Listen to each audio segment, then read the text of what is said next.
자, 이번에는 재고자산의 감모 손실이라고 하는 것이 있고 재고자산의 평가 손실이라고 하는 것이 있는데 이건 뭐냐면 창고에다가 상품을 넣어놓으면 이 상품을 창고에다 쌓아놓는 과정에서 상품이 뭐 파손될 수도 있겠죠. 아니면 뭐 잠깐 좀도둑이 들어와서 상품을 훔쳐갈 수도 있을 거 아니에요. 이렇게 해서 실제로 창고에는 중간에 감소되거나 소모되는 것들이 발생을 합니다. 그러면 이 재고자산에 감소되거나 소모되는 것에 대해서는 나중에 손실로 잡아줘야겠죠. 그래서 재고자산에 감소되거나 소모된다라고 해서 감모손실이라고 합니다.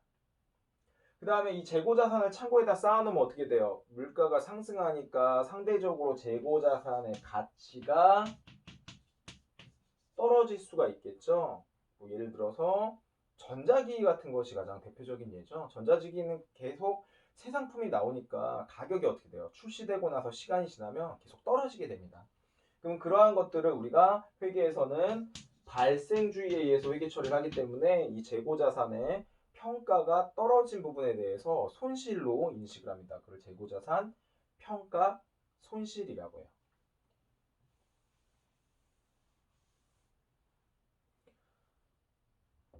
자, 재고자산이 감모를 하게 되는 경우는 뭐 도난을 당하는 경우도 있고요. 자연적으로 뭐 알코올 같은 경우는 증발하게 되는 경우도 있죠. 그리고 실수로 파손되는 경우도 있고, 뭐 가다가 박스를 떨어뜨리면 재고자산이 더 이상 쓸모없게 돼서 폐기 처리하게 되는 거죠. 그래서 이러한 원인들이 있고요. 그 다음에 재고자산의 평가 손실의 원인으로서는 재고자산이 진부화, 고였다는 거죠. 너무 오래됐으니까 평가가 떨어져서 가치가 감소하게 되겠죠. 재고자산의 감모 손실과 평가 손실을 표로 살펴보면 재고자산의 감모 손실은 수량과 단가 중에서 수량이 감소하게 되는 경우입니다. 근데 두 가지로 나눌 수가 있는데요. 회피할 수 없었다. 회피할 수 없었다. 회피가 불가능했다. 아니면 회피할 수 있는 부분이었다. 쉽게 얘기해서 이거는 내가 막을 수 없는 거였고 이거는 내가 막을 수도 있는 거였는데 실수로 인해서 발생한 냐에 따라서 회계 처리가 달라지게 됩니다. 그래서 장부 단가에는 변함이 없을 거고 감소된 수량을 곱해서 재고자산의 금액을 결정을 하게 되는데 재고자산이 회프가 불능이었다는 거는 뭐 세월이 지나서 유통기한이 지나서 자연적으로 썩거나 아니면 증발하거나 이렇게 자연적으로 없어지는 거는 내가 세월을 막을 수가 없죠. 그래서 그런 부분에 대해서는 매출 원가라고 하는 상품의 주된 영업활동과 관련된 영업비용으로 처리를 하게 되고요. 줄어든 수량만큼, 줄어든 금액만큼 상품 재고를 대변해 자산의 감소로 없애주면 됩니다. 자, 재고자산의 감모손실이라고 하는 건 뭐냐면 이렇게 뭐 재고자산을 옮기다가 이렇게 떨어뜨리거나 뭐 이렇게 파손되는 경우가 있어요. 아니면 분실을 당했다는 건 뭡니까? 제대로 재고자산을 이제 뭐 못 지켜서 그렇게 됐다는 거죠. 사람의 실수로 인해서. 그래서 재밌는 얘기를 해주면 예전에 제가 뭐 롯데삼강에서 물류관리팀에서 그때 일했던 적이 있어요. 공장에서 일했는데 이제 저는 유지유, 그러니까 뭐 기름이나 콩기름 이런 것들을 이제 물류를 관리하는 팀이었고 이제 냉동 쪽에 가면은 롯데삼강에서 또 아이스크림을 판매하잖아요. 거기 창고에 가끔 놀러 가면 이제 중간에 실수로 인해서 물품이 아이스크림이 파손되는 경우가 있어요. 그러면 어떻게 돼요? 이 아이스크림은 폐기 처리를 하게 됩니다. 그러면 그런 경우에는 뭡니까? 회피가 가능하였지만 어떤 사람이다 보니까 일하다 보면 실수로 이렇게 뭐 박스가 위에서 떨어질 수도 있고 그렇잖아요. 그래서 그러한 것들을 발생을 하면 가서 어떻게 해요? 얻어먹었죠. 그래서 아이스크림을. 그래서 거기서는 이게 사람이니까 실수를 하게 됩니다. 그래서 그러한 것들은 우리가 재고자산 감모 손실이라고 해서 영업과 관련된 비용이 아니라 영업 이외의 비용으로 처리를 하고요. 그리고 역시 상품이나 제품의 금액을 없애주면 됩니다. 그 감소된 수량만큼.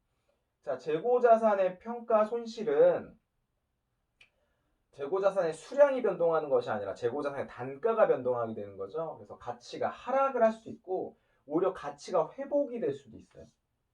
가치가 떨어졌다가 갑자기 유행을 타게 돼서 재고자산의 가격이 오히려 올라가게 되는 경우가 있습니다. 희소성이 생겨서. 그러한 경우. 자, 재고자산의 평가 손실은 시장 가격이 변화하는 거기 때문에 다 회피가 불능이라고 보고요. 재고자산이 감소된 가치에다가 장부 수량에는 변동이 없으니까 수량에다가 감소된 가치를 곱해주면 재고자산의 가격이 결정이 되게 되고, 자, 재고자산의 가격이 내려갔을 경우에는 재고자산의 평가 손실이라고 해서 막을 수 없는 부분이니까 매출원가의 가산 계정인 재고자산의 평가 손실이라고 일단은 계정 과목을 설정해 놓습니다. 그리고 대변에는 재고자산 평가 충당금이라고 해서 재고자산의 차감적인 성격의 계정 과목으로 일단 설정을 해놔요. 그러면 왜 바로 이 상품이나 제품을 줄여주지 않고 바로 비용 처리를 하지 않고 이렇게 재고자산 평가 충당금이나 재고자산 평가 손실로 일단 놓냐면 이 재고자산은 나중에 가치가 상승할 수도 있기 때문이죠. 하지만 이 수량이 감소한 부분에 대해서는 이미 엎질러진 물이기 때문에 돌릴 수가 없어서 바로 처리를 하게 되고요. 그러면 재고자산이 다시 가치를 회복하게 되면 어떻게 하냐? 재고자산 평가 충당금, 재고자산을 차감했던 거를 다시 차변에 회복시켜줘서 상계 처리를 하게 되고요.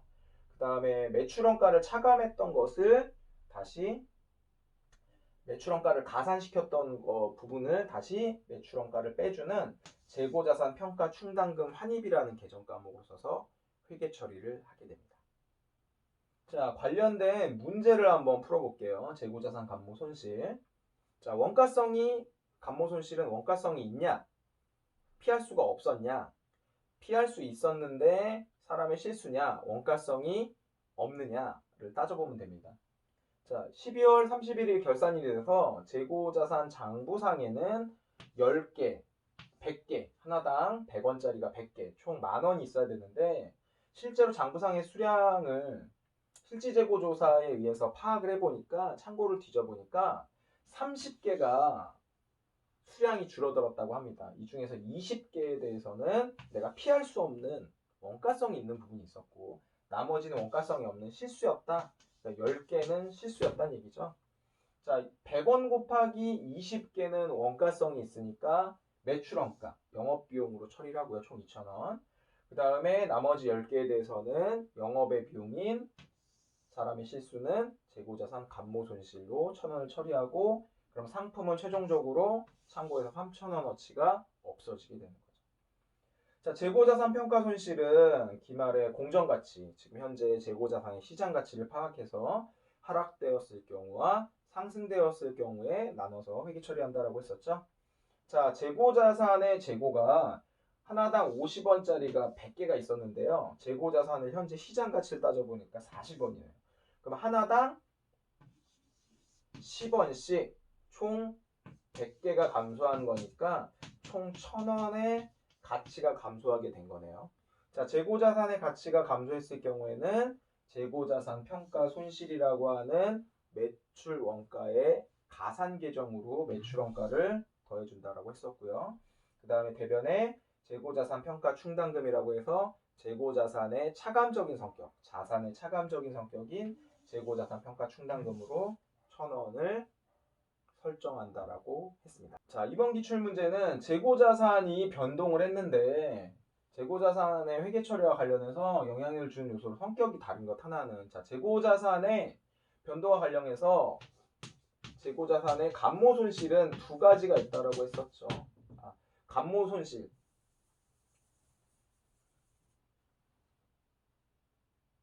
자, 이번 문제는 재고자산의 변동과 관련해서 계정 설정에 영향을 주는 요소로 성격이 다른 것. 자, 재고자산의 어떤 변동에 영향을 주는 거는 수량이 변경되는 것이 있었고, 그 다음에 단가가 변동되는 것이 있었죠. 수량이 변동되는 거에는 재고자산이 도난되었거나 또는 증발되었거나 파손이 되면 수량이 줄어들게 되는 거죠. 그래서 1번과 3번과 4번은 수량과 관련된 거고, 재고자산의 진부화가 되었다는 거는 너무 오래돼서 가치가 떨어졌다는 거죠. 그래서 진부화는 단가와 관련된 거기 때문에 성격이 다른 하나는 2번이 진부화가 정답이 되겠죠. 자, 매출원가에 영향을 미치지 않는 비용.